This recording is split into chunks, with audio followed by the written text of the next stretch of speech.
श्री सीतारामचंद्र भगवान की जय, श्री राधा कृष्ण भगवान की जय, श्री गौरी शंकर भगवान की जय, यज्ञेश्वरी जगत जननी पूज्या श्री गौ माता की जय, गोवर्धन भगवान की जय, माता यमुना की जय।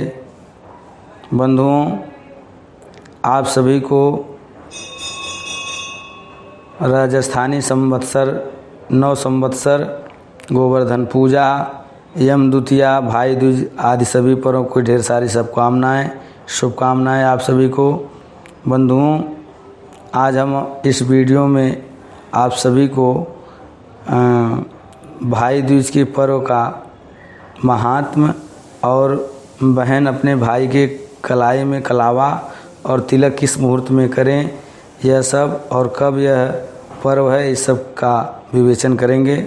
बंधुओं, कार्तिक शुक्ल द्वितीया को भाई दूज कहा जाता है, इसे यम द्वितीया भी कहा जाता है। यह पर्व दिनांक 27 अक्टूबर 2022 गुरुवार को आ रहा है। पौराणिक कथा के अनुसार, मान्यता के अनुसार भगवान सूर्य की पत्नी संज्ञा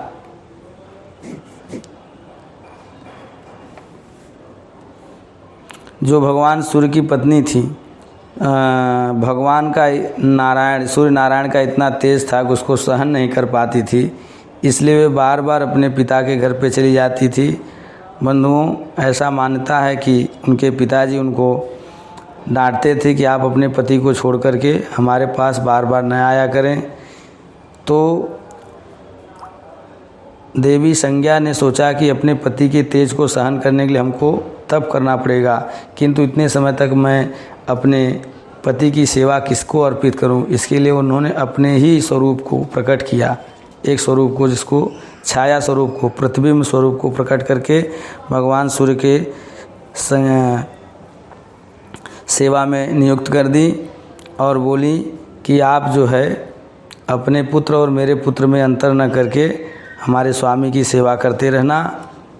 और इस प्रकार जो है ऐसा वो उपदेश करके तप करने के लिए चली गई। माता संज्ञा से यम और यमुना जन्म लिए थे और उनकी छाया प्रतिबिंब से वयस्वत मनु और शनिश्चर भगवान छाया मार्तंड संभूत तम नमामि शनिश्चर, भगवान शनिश्चर उत्पन्न हुए थे। माता संज्ञा की छाया प्रतिबिंब जो है अपने पुत्र तथा अपनी जो वास्तविक स्वरूप संज्ञा के पुत्र में थोड़ा भेद करती थी, इसलिए अपने पुत्र को ज़्यादा लाड लड़ाती थी और अकारण ही यम यमुना को डांटती रहती थी। क्रोध में आकर एक दिन यम जी अपनी माता के तरफ पैर उठा दिए, तो माँ क्रोध में आकर के छाया ने कहा कि जाओ, तुम्हारा पैर गल करके पृथ्वी पे गिर जाए, आपके पैर को कीड़े लग जाएं और पैर आपका कट जाए।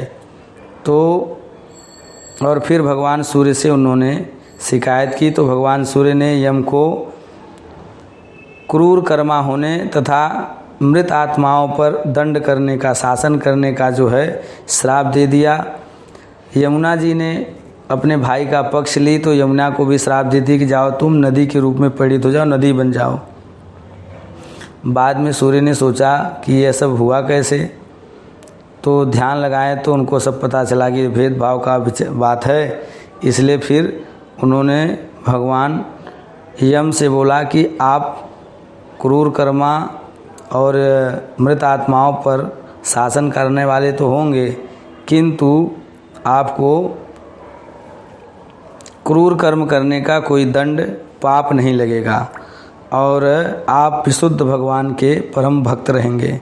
यमुना को भी बोले कि आप जो है एक रूप में तो नदी रहेंगी, दूसरे दिव्य रूप में आप जो है भगवान की प्रियतमा बनेंगी, भगवान आपका पाणी ग्रहण करेंगे। और इस प्रकार जो है दोनों अपने अपने लोक में रहने लगे। यम लोक में जो है यमराज दंड विधान करने लगे और यहाँ पे पृथ्वी लोक पे यमुना अपना नदी रूप में प्रवाहित होने लगी। एक दिन माता यमुना को अपने भाई यमराज की बड़ी याद आ रही थी कि हम अपने भाई बहन दोनों साथ में रहते थे सूर्यलोक में, आज हम लोगों को अलग अलग लोक में रहना पड़ रहा है। व्याकुल होकर के अपने भाई यमराज को याद कर रही थी कि भाई यमराज जी अपनी बहन से मिलने के लिए कार्तिक शुक्ल द्वितीया को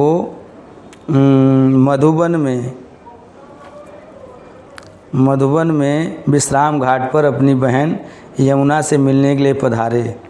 तो यमुना प्रसन्न होकर के अपने भाई यमराज को विभिन्न पकवान बना करके उनको जिमाई, भोजन कराई और उनको तिलक लगाई, उनको आशीर्वाद दी। और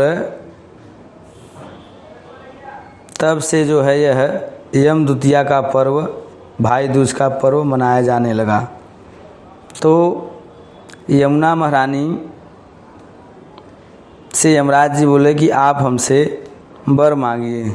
चूँकि यमुना जी जीवों पर बड़ी दया करती हैं, बड़ी दयालुता उनके अंदर भरा हुआ है, इसलिए वे यमराज जी से यही वरदान मांगी कि हमारे जल में, यानी जहाँ से हम निकली हुई हैं और प्रयागराज जहाँ गंगा जी में मिली हूँ, उन उद्गम स्थल से ले करके गंगा में विलय स्थल प्रयागराज त्रिवेणी संगम के मध्य में कहीं भी कोई जीव स्नान कर ले तो उसको यमयातना न मिले, आपका द्वार, आपका घर देखना न पड़े।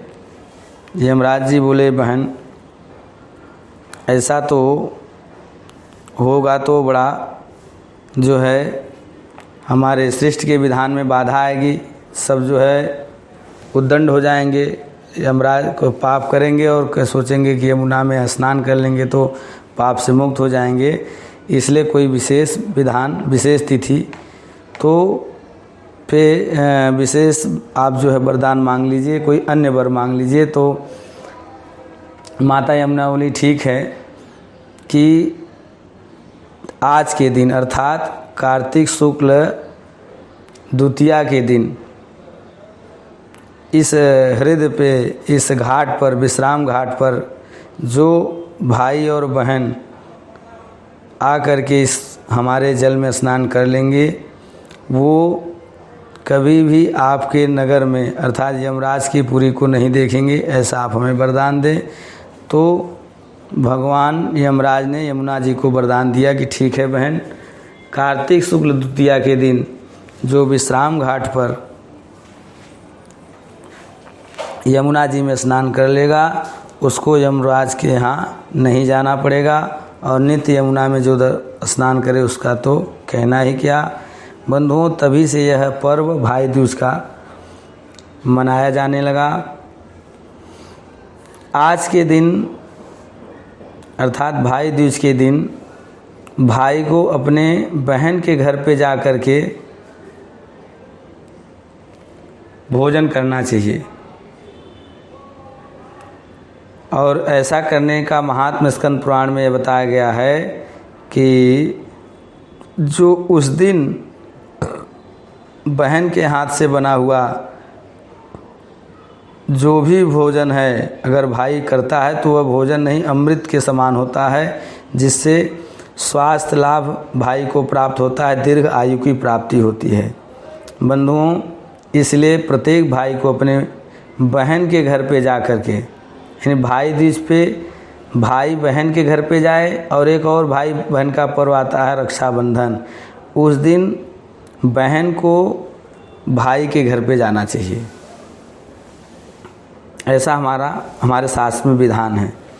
तो भाई अपने बहन के घर पे जाए और बहन उसको सुंदर सुस्वाद व्यंजन बना करके अपने भाई को संभव हो तो अपने हाथ से खिलाए, जिससे भाई की दीर्घ आयु की प्राप्ति होगी भाई को, और उनका स्वास्थ्य ठीक रहेगा। तो और इसके बाद जो है बहन अपने भाई के मस्तक पर तिलक करे, अक्षत लगाए, आरती उतारे और हाथ में कलावा बांधे। फिर इसके बाद आशीर्वाद दे और उनके मंगल के लिए एक नारियल अवश्य दे।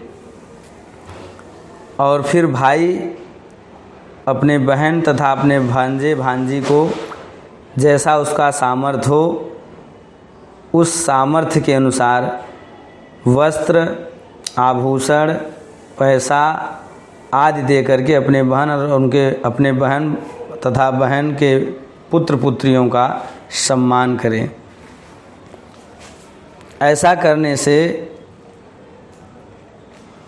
बहन और भाई का जो प्रेम रहता है वो बना रहता है और तथा भाई का मंगल होता है। बंधुओं, इसलिए भाई दूज के दिन भाई को अपने बहन के घर पे अवश्य जाना चाहिए और उनके द्वारा बनाए बहन के द्वारा हाथ का बनाया हुआ भोजन करना चाहिए तथा तिलक, आरती और कलावा स्वीकार करना चाहिए।